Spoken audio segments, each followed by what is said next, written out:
1 through 17 this morning.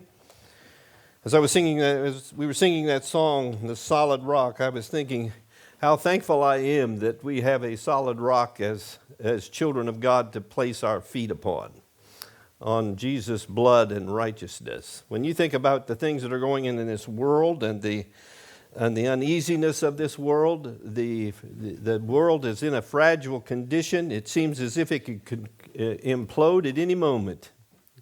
But we know that we stand on a solid rock, the Lord Jesus Christ, and that we have nothing to fear, that God is in control, and that our destiny is secure in Him, and because of His finished work on the cross. And so I'm just so thankful for the solid rock of Jesus Christ. I'm thankful for the solid rock of His Word that we have the privilege of opening this morning. So follow along with me this morning as we read from John chapter 9, verses 1 through 17.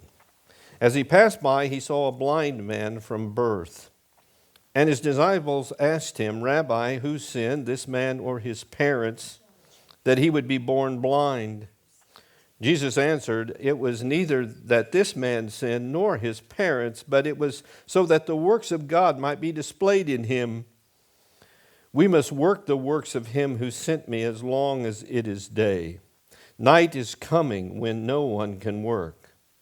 While I am in the world, I am the light of the world."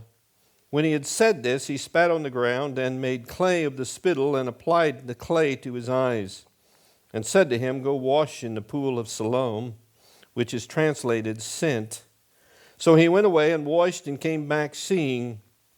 Therefore the neighbors and those who previously saw him as a beggar were saying, "Is not this the one who used to sit and beg?" Others were saying, "This is he." Still others were saying, "No, but he is like him." He kept saying to them, "I'm the one."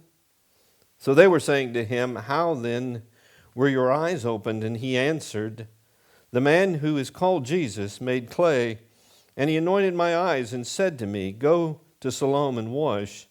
So I went away and washed, and I received my sight."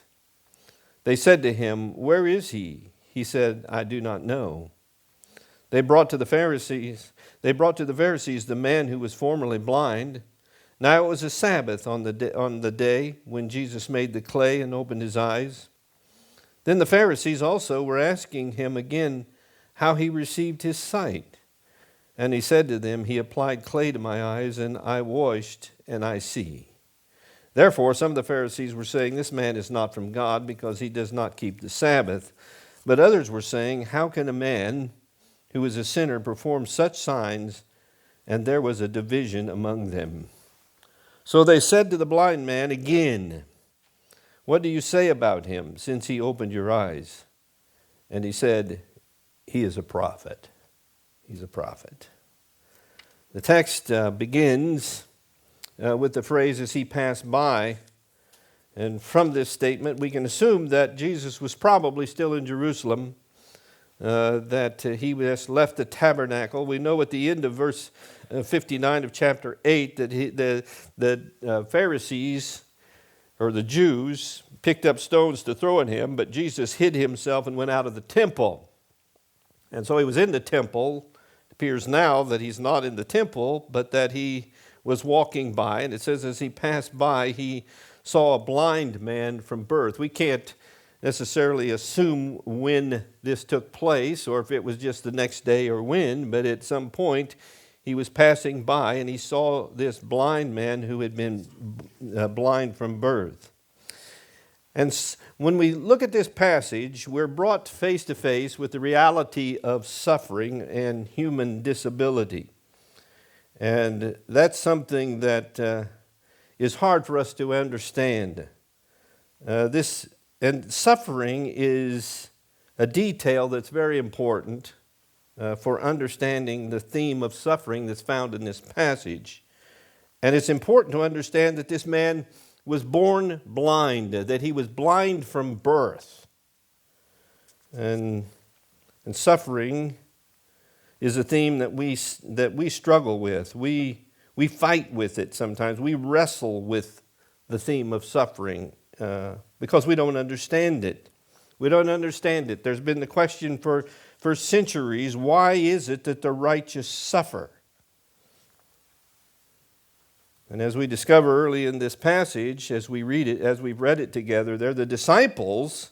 They had an idea about suffering, and they got it from the Old Testament, really, that it appeared that there were times when, that people suffered because of their sinfulness. And so the disciples, they assumed that this blind man must have been blind because of either the sin or of himself or that of his father. And so in our own thinking, we understand how sin can lead to certain kinds of suffering. People, I read something the other day that there in Illinois, that there seems to be a higher rate of certain kinds of cancer because we're a farming community and because of all the stuff that's being sprayed on the fields. So there is a suffering that results from things that we do in this world, the way we treat the world and the way we treat our bodies. I mean, we can do things to our bodies that cause us to suffer later on in our lives. I don't know how many people I talked to that said if I knew I was going to end up this way, I would have lived a better life. Because they're suffering as a result of some decision that they made early on in their life. And so we all understand that suffering exists. We all understand that as we age, we suffer a little bit more. There's more aches and pains. There's more. We're more susceptible to diseases. Our hormone levels are lowered, and we just start to decay. We start to die the moment we're born, and so we know there's this natural correlation with suffering that goes on in the human body. So in our thinking, we can understand it then, that we ultimately believe that this suffering is a result of sin. But the question that people often ask, and we have a hard time answering, why is it that the righteous do suffer? So what I hope to accomplish this morning is to help us understand the scope of suffering in our lives and how God uses it to glorify Himself. And that's one of the main themes that we see in this passage is that, and I titled it, Suffering and the Glory of God. It leads us to places where it's hard for us to delve in, and I will be the first to admit that some of it seems difficult for me to wrap my head around, but we'll try to get through it together. And before you squirm in your seat from the statement, that statement that I made, suffering and the glory of God, take a quick look at this table right here in front of us. That's where we see the statement symbolized from Isaiah chapter 53 and verse 10, where Yahweh says, but Yahweh, it says, was pleased to crush him, putting him to grief. Putting him to what? Putting him to the worst kind of suffering ever, if he would render himself as a guilt offering. And that's what we see. That's what Jesus did, isn't it? That he offered himself as a guilt offering. He paid the penalty of our crimes, of our sin, and he suffered the worst possible death possible in order to pay the penalty of our sin. And so, as we begin looking at this text, with that in mind, I want us to take a quick flyover of this text and see what we see here. First of all, we see this blind man who was blind from birth, and we know that he was a blind beggar. We don't know how old he is at this point, but he certainly is a man. He's able to take care of himself, and his parents later on in the passage declares that, well, he can answer for himself because he's a grown-up now. He's of age. He can make his own decisions.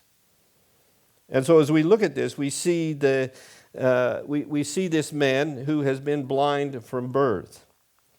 And then we also see that there is this questioning then going on between the disciples about, and they asked Jesus this question about whose sin caused this man to be blind. And Jesus responds then in verse 3, it was neither this man's sin or his parents, but it was that the works of God might be displayed in him. So here we see the recognition that this man, no matter whether we can understand it or not, was born blind for the purpose, for such a time as this, to show God's glory through what he was about to do in him. Those are the things that we have trouble understanding.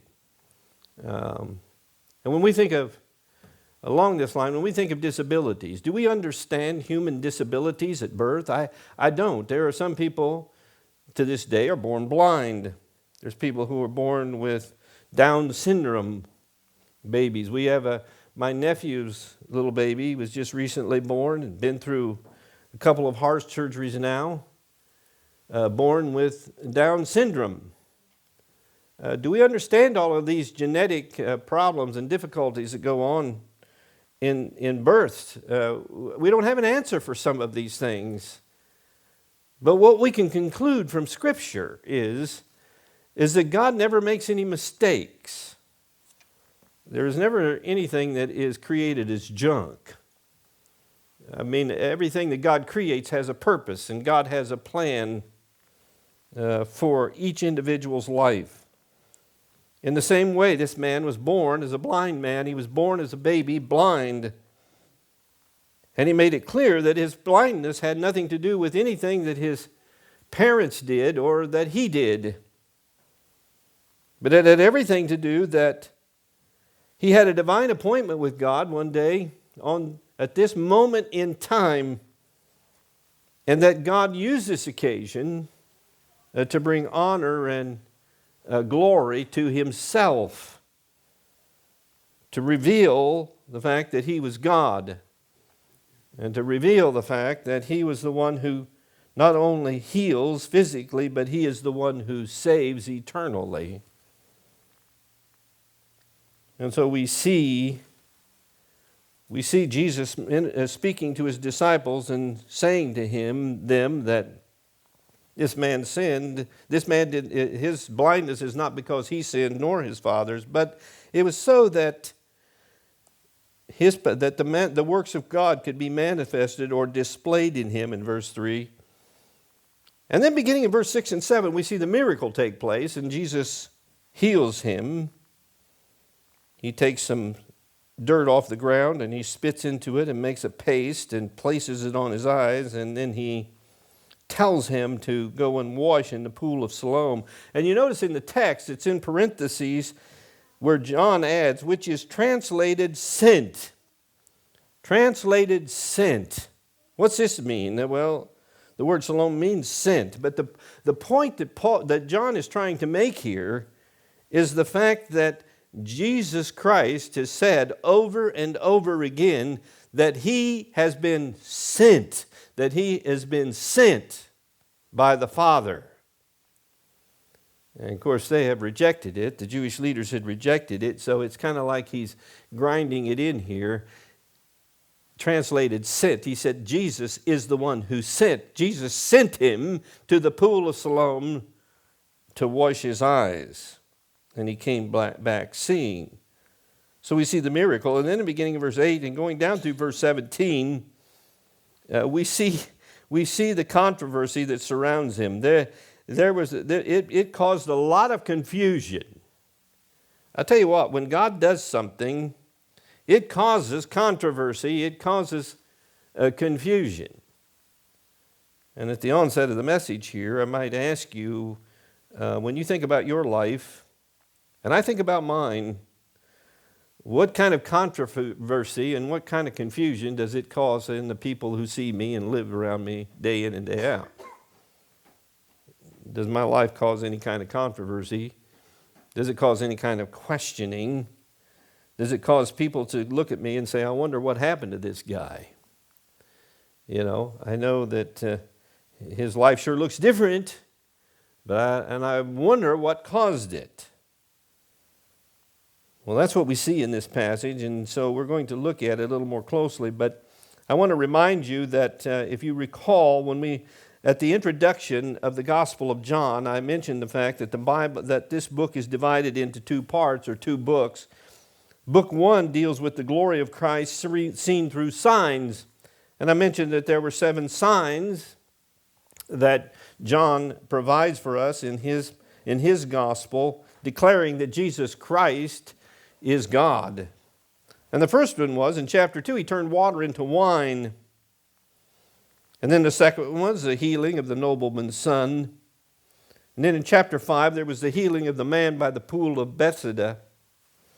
And then in chapter 6, there was the feeding of the 5,000. And also in chapter 6, there was Jesus walking on the water. And then here in John chapter 9, we see the healing of the blind man. And then when we get to chapter 11, we'll see Jesus raising Lazarus from the dead. And we see the glory of Christ seen through his exaltation. That's the second part of the book. That's the second book. The glory of Christ seen through his exaltation, chapter 13, verse 1 through chapter 20 and verse 31. So this morning we're looking at this 6th of the 7th sign. John gives revealing the deity of Jesus. And Jesus, along with his disciples, are walking down this wrong road when they come upon this blind man who had been blind from birth. And Jesus gets asked this question, why is he blind? And so what we want to do, I'm going to examine the passage under 4 headings. And it's not really an outline, but I hope you can just follow the flow. The first thing we see is the question of the cause. Why did this happen? And the second heading is the purpose. What's it for? What's it for? And the third heading is the miracle, which centers around the miracle of the blind man being healed of his blindness. And then the fourth is the result of what happened. So first of all, the cause. Why does suffering exist? Why does it exist? For the Jews, which also included disciples, as I said already, that suffering was a result of some sin in the person's life. But is that all there is to it? Is that all there is to it? Is there suffering that is not a result of any known sin on part of the person? It seems to be the case because this man was born blind. What did he do? Well, it doesn't say that he did anything. What did his parents do? It doesn't say that they did anything. So the disciples questioned Jesus about it. And isn't this just exactly like Job's friends? Isn't that what they did in the book of Job? They concluded time and time again as they interacted with Job that, Job, you need to be honest with yourself. You need to look in your own life because there's surely some sin in here that you are covering up and you're not willing to confess in your life. Because they thought if a person suffers, then that means he must have committed some sin. And I have to say that probably in the part of many, many Christians, whenever they go through suffering, maybe one of the first questions that come to their mind, what did I do? What did I do? And I think there's probably a lot of Christians who look at God as a God who is out there just waiting for us to do something so he can crack the whip. And I think they look at God that way. But that's a wrong way to look at him. Suffering exists for sure. And suffering didn't avoid the work of Jesus Christ when he was here. What did Jesus Christ do that was wrong? He didn't do anything wrong. He never committed a sin. So we know that suffering exists. And so if you have an attitude here this morning that God is just waiting to see what you do and then whip you for it, I think you got a wrong impression of who God is. Because God is loving, God is merciful, God is kind, but God is also just and holy, and He doesn't overlook sin. And He didn't look over our sin because He dealt with it right here on the cross. It's where He dealt with it. 1 Peter chapter 4 and verse 15 and 16, we are reminded by the writing of Peter, make sure that none of you, in verses 15 and 16, make sure that none of you suffers as a murderer or a thief or an evildoer or a troublesome meddler. In other words, as I mentioned, there is self-inflicted suffering. I mean, if you go out and murder somebody, you're bound to pay the price of that. If you go out and steal something, you're going to pay the price for that. If you are out there as an evildoer or a troublesome meddler, you're mixing yourselves in places you don't belong, you're bound and determined to suffer for that to some degree. But then he goes on to say, but if anyone suffers as a Christian, if he suffers as a Christian, he's not to be ashamed, but is to glorify God in His name. So here we understand that suffering goes along with Christianity. A lot of people look at Christianity and say, well, I thought I gave my life to Christ, and that means that my life should be good. And there's a lot of preachers out there today who say that if you don't have everything that you expect from God, if you don't have all the money you need, and you are not allowed to drive the cars that you want and live in the houses that you want, then that means that you have a lack of faith and that you're not living for God and that there must be some sin in your life that you are not dealing with. But Scripture says if we live for Christ, if we live for God, then there's a good chance that we're going to suffer for it as a Christian. And I believe that all of us in time suffer from various things. I will say that there are people that it seems that go through much more suffering than others. And that is something I don't understand. I can't answer that question. But God in His sovereignty, in the same way that this man was born blind from birth, God in His design, in His perfect design, has allotted others more suffering than others. I remember when my dad was dying with cancer, and I was sitting on a couch talking to him one day about it, and he said, I wouldn't wish this suffering that I'm going through on any dog I ever owned, is what he said.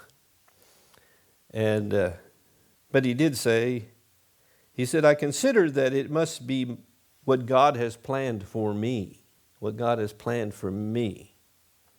And then he said, and I know that there's no way that I've ever suffered the way Christ suffered for me. And that's a proper view of suffering. He looked at it like, this is what God planned for me. I wouldn't have planned it for myself, but it's something that God planned for me. And so therefore, he would look at it as, I am suffering for the cause of Christ. I am suffering as a Christian. For what purpose? To glorify God. To glorify God in the midst of the suffering. So it was a theological question that these disciples raised with Jesus. But it's a theological question that Jesus really didn't answer. He didn't answer it. He just made the statement. It wasn't his mom or dad, or it wasn't him. But he never answered it, really. He just said it happened so that he could manifest his power or his glory through him. So that's what Jesus' response. So what are we to do with suffering in the world then? If we don't understand it, and we know that it's real, and we know that it exists, we know that there are babies that are born with disabilities every day, What do we do with those things? What do we do with those questions about why did this happen? I think we got to go back to John chapter 1 and verse 1, where John says, in the beginning was the Word. In the beginning was the Word. Who is the Word? Is it not Jesus? Jesus is the Word, and He's the Word who became flesh and dwelt among us. Well, when it says that this Word was in the beginning, when was the beginning? Well, he's speaking about the beginning of when creation took place. You go back to Genesis chapter 1. In the beginning, God created the heavens and the earth. And so when he's talking about in the beginning was the Word, he's saying, well, when everything was created, Jesus was in the beginning. He was there. In fact, we see in verse 3 of John chapter 1 that He created all things. So put your thinking mind on for a moment. So Jesus was in the beginning before anything was ever created. And before anything was ever created, was there sin? Was there suffering? No, I don't think so. In the Trinity, there was no suffering. There's been harmony, there's been unity, there's been joy and happiness. And there still is in the Trinity. But there was no suffering. There was no suffering until God gave a command to Adam and Eve, His creation, and He said to them, you can't eat of this tree. If you were to eat of this specific tree, you shall surely die. And of course, we know they disobeyed Him and they ate of that tree. And so, I guess what I'm trying to picture for you here is that in the beginning was the Word. Christ was in the beginning. He was before creation. In fact, He created all things. And in the sovereignty of God, in the decree of God, our plan of salvation was already decreed. In fact, Jesus Christ was already crucified on the cross and dead and buried from the grave before any suffering ever began. And involved in that decree of God was the cross, and was the awful suffering that Christ endured on that cross. So in the same way, before this blind man, he was born blind, and he was going to go through suffering for a number of years. But there's going to come a day when that suffering would end. And so we know then that sin came into the world through sinfulness of man. But God did not create sin. He knew it would exist, but He did not create it. No, not at all. He used it. He used it, and He uses it to this very day. He uses it in our lives to bring us to the place where He wants us to be, to grow us up, to make us who He wants us to be more Christ-like. Well, I've got to hurry on. That's the cause. What's the purpose? The purpose. I didn't really answer it. I tried to, maybe you can start digging and look for yourself. I tried to do the best I can with that, with the time I had. What's the purpose? We see that in beginning with verse 3. It says, Jesus answered, it was neither this man who sinned nor his parents, but it was so that the works of God might be displayed. So there we have God's definition of what the purpose is, or His reply to what the purpose is. It's for God's glory. It's Jesus' deity placed on display. I want you to think about something for a moment here. When He's coming to the end of His life, and He is trying to convince these Jews that He is the Messiah, that He is the Christ. And there was a spiritual blindness in these Jews, and their spiritual blindness is on display. Back in verse 43 of chapter 8, Jesus says to them, "Why do you not understand what I'm saying?" And he responded to his own question. He said, "It's because you cannot hear my word." You can't hear it. You can't hear it. So therefore you don't understand it. And then he further says to them, "Why is it that you don't understand what I'm saying? Why is it?" Verse 44 answers it. "Because you are of your father, the devil." So they could not hear because they didn't belong to God. God was not their father, but in fact the devil was their father. And so in our current passage that we're looking at, Jesus is going to open the eyes of a blind man, and we're going to learn that these Jews, not only could they not hear, but they cannot see either. They cannot see. So not only are they deaf, but they cannot see. They thought they could. They thought they had light, but they couldn't see it. And so secondly, then he says, not only that, we must work the works of him who sent me. Notice we see that at the end there in verse 3. But it was so that the works of God might be displayed in him. And in verse 4, we must work the works of him who sent me. So Jesus said, "I'm healing this blind man now because I must do the works that the Father has commissioned me to do." And what was that work?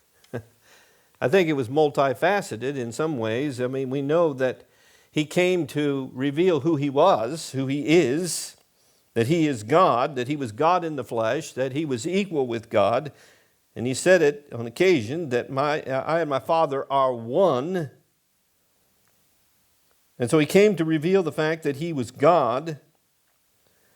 But he also came to do a work of salvation, which ultimately led him to the cross. And we see and we remember his death on the cross and his resurrection from the grave. But we also see something else here. It says in verse 4, he uses the word we, plural here. Some look at it, and I think they're probably right. It's kind of what they call an authoritative we. You know how you say things like sometimes you're the one that's doing the speaking, and you might say something like, "We feel this way," when really what you're saying is, "I feel this way." And I think in some ways that might be what Jesus is doing here. But he's ministering here with his disciples. His disciples are with him. And that's an important thing to know. This is the first time the disciples have been mentioned since back in chapter 6. And so we're coming to the end of Jesus' ministry here. And now he's spending a great deal of time concentrating on his disciples. And he's saying to them, we must work the works of him who sent me. He said, the Father sent me on a mission. And my mission is to seek and to save those who are lost. My mission is to reveal who I am to the world, that they might see me for who I am, and as a result of that they might believe that I am the Christ, the Son of God. And that by believing, they might place their faith and trust in me. But I think he's also saying to his disciples, that work doesn't stop with me. No, that work doesn't stop with me, because you're involved in that work as well. You've got something to do. You've got a ministry to perform. You may not understand it yet. You may not know exactly what it is, and they didn't, but you're involved. And then he makes this statement. He said, we must work the works of him who sent me as long as it is day. As long as it is day. Night is coming, he said, when no one can work. This could be a mention of that the cross was very near, and that his time on this earth was short. at this point, and that his ministry of physically walking on this earth was limited at this point. But having said that, when you put that in relationship to the disciples, after Jesus was gone, they had many years left of traveling on this earth and ministering the gospel of Jesus Christ. So what does that say to us? What does it say to us? We must work while there is light. We must work because darkness is coming. You know, we have a limited time on this earth. We have a short period of time.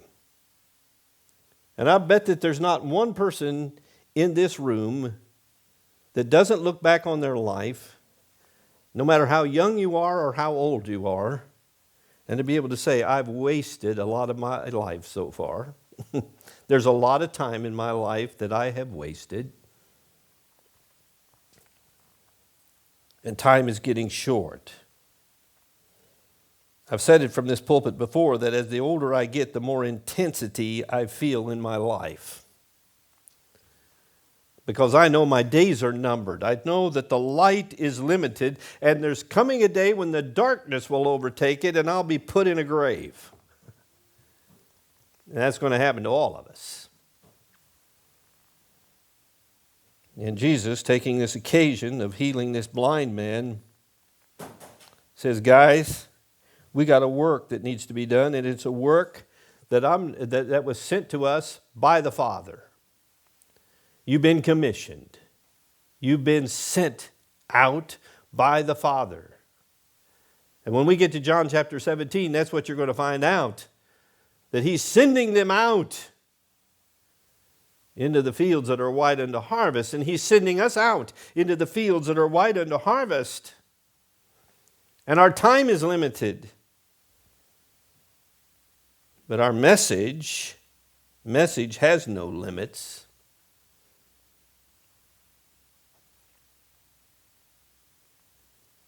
And Jesus said in verse 5, while I am in the world,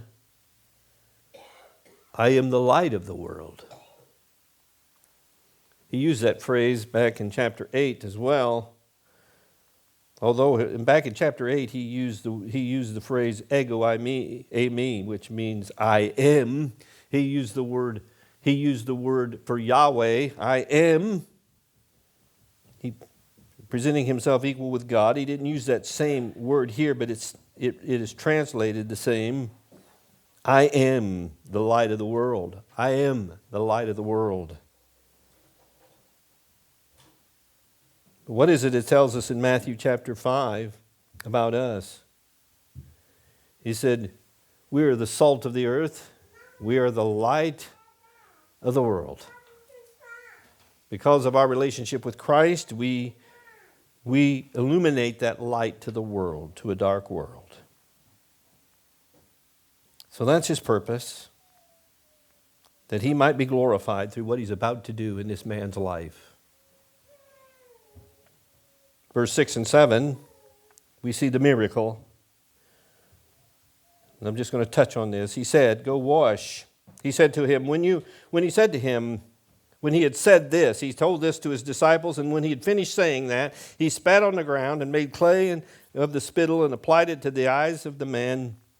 And he said, go wash in the pool of Siloam. So he went and washed, and he came back seeing. We see the miracle that took place here. What happened to him? He was healed physically, was he not? I don't have time to go into about the clay. I mean, there's so much speculation on that. It's not really important of why he did that. But we know that in different occasions that he healed people in different ways. He could have just said, you're healed, but he didn't. He sent him, revealing the fact that he was sent for a mission. And he said, you go wash in the pool of Siloam, and he did, and he came back seeing. He was healed physically. But he was also healed spiritually. As we're going to see next week, Jesus let him go through a time of trial and testing in a way. And it's interesting, the focus of the majority of this chapter is on this man who'd been healed. It's not even on Jesus, it's on this man and his interaction with his neighbors and his interaction with the Pharisees. And you see the boldness of this man, and you see that he point blank points his finger at the Pharisees and said, "Are you going to be a believer in him too?" It's kind of comical in a way. But after all of this interaction, we find in verses 38 and 39 that Jesus finds him. He finds him. And he asked him in verse 36, in verse 35, Jesus heard and he put him out, and finding him, he said, "Do you believe in the Son of Man?" And he answered, "Who is he, Lord, that I may believe in him?" And Jesus said to him, "You have both seen him, and he is the one who is talking with you." And he said, "Lord, I believe. I believe." That young man, or that man, was saved. And notice what it says that he did when he believed. He said, and he worshiped him. He didn't just say, "I believe." No, he worshiped him. And Jesus said to him, verse 39, for judgment I came into the world, so that those who do not see may see, and those who see may become blind. Now that sounds like a statement and a half. But what does that mean? What does it mean?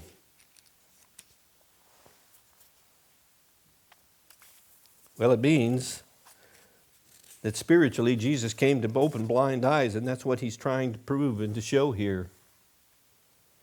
The man was born blind, and the miracle that he received was not the regaining of lost eyesight. You know, that's what I pointed out at the very beginning. Why this statement? This man was born blind from birth. He never saw the light of day. He never did. So the miracle that Jesus performed was not the regaining of lost eyesight, but it was an illumination of light for the very first time in his life. Light was illuminated, and he was able to see the wonders of God's creation. Brothers and sisters, that's salvation. That's salvation. We're blind. Lost people are blind.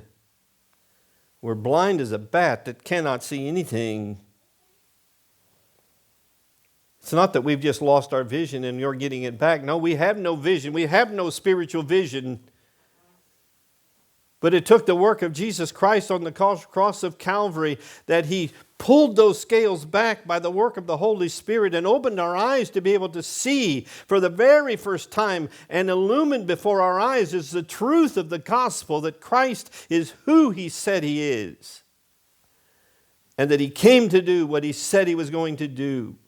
And he accomplished it on the cross of Calvary. And we celebrate and remember the finished work of Christ every time we share in communion together. But the sad truth is it's the blind eyes. It's the blind eyes who can recognize and ultimately are able to see by the work of the Spirit of God. It's those who think they can see that are really blind. And that's what he was saying to these Jews. He said, you think you can see. You think you have all the answers. You think you know who I am. And you're blind as a bat and cannot see it. And you cannot understand my words because you are of your father, the devil. You need the scales removed. And that only comes through turning to the Lord Jesus Christ. Well, the result of that in this man's life was that here was a difference in his life. People looked at him and said, man, what's different about this kid? I mean, his life has changed. Isn't this the guy that we saw begging on the street one day? And they said, oh, yeah, well, yeah, it looks like him. It appears to be him. No, and then they said, no, well, I think it's someone who's like him, but it's not him. It couldn't be him. There's no way that he could be seeing. And notice they were saying to him, how then were your eyes opened? And he answered, the man who was called Jesus, he made clay and he anointed my eyes, and he said to me, go into Siloam and wash. And I went and washed, and I received my sight. He says, I am the man. He wasn't ashamed. There was a change in his life. There was something that he experienced. He was blind, but now he sees. He was confronted by the Pharisees as well. And he says to them at the end, verse 17, if you were to say who this man is, you'd say he said, he's a prophet. He's from God.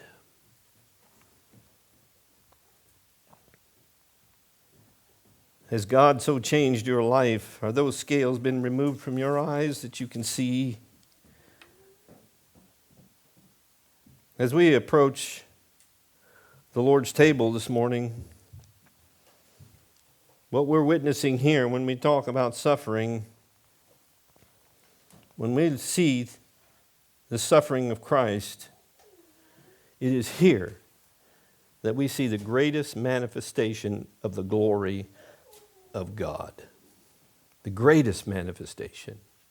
Oh yes, it's a manifestation of His glory when a soul is saved, but nothing compares to the manifestation of the glory of His own Son who paid the price for our sin. His glory is seen in the sacrifice of Christ on the cross for the sins of His children. Oh, beloved, behold what manner of love the Father has bestowed upon us, that we should be called the children of God. And so we are. Repeating Isaiah chapter 53 and verse 10, but the Lord was pleased to crush him, putting him to grief. If he would offer himself as a guilt offering. A guilt offering for what? It was a guilt offering for our sin. As we approach the Lord's table this morning, I ask you to search your heart. Have those scales been removed? The blindness of sinfulness, the blindness of separation from God, has it been removed? Do you see Him for who He is? Do you respond like this man, rejoicing and saying, I'm the man, I've been healed? And he says at the end, oh, I believe. And he worshiped Him. He worshiped Him. I'm going to ask Delmer and Bob this morning, since Doc